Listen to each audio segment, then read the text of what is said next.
চারিদিকে কত কিছু ঘটছে, মুখে মুখে ঘটনা যা রটছে, আড়ালে প্রকাশ্যে যা বলছে, তাই নিয়ে ক্যামেরা চলছে, ক্যামেরা চলছে, ক্যামেরা চলছে, ক্যামেরা চলছে।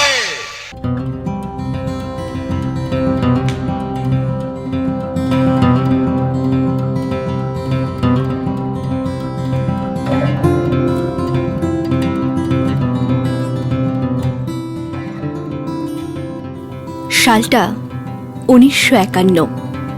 প্রতিষ্ঠিত হল নাকতলা হাই স্কুল। সেই সময় এই অঞ্চলে ছিল ওপার বাংলার মানুষের ভিড়।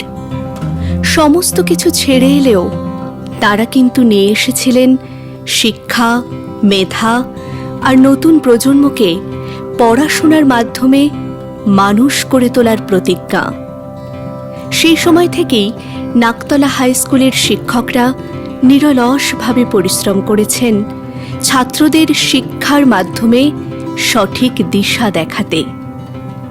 বহু কৃতী ছাত্র এ স্কুল থেকে বেরিয়ে আজ সমাজে প্রতিষ্ঠিত। দীর্ঘ সময় পেরিয়ে নাকতলা হাই স্কুল পা রাখল ৭৫ বছরে। এই উপলক্ষে নানা অনুষ্ঠানের আয়োজন করা হয়েছিল। বইমেলা থেকে হস্তশিল্প প্রদর্শনী, সবকিছুই ছিল অনুষ্ঠানের অঙ্গ।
প্রধান শিক্ষক অতীন দাস জানালেন, আগামী ১ বছর ধরে নানা অনুষ্ঠানের মধ্য দিয়ে স্কুলের ৭৫তম জন্মজয়ন্তী পালন করবেন তাঁরা।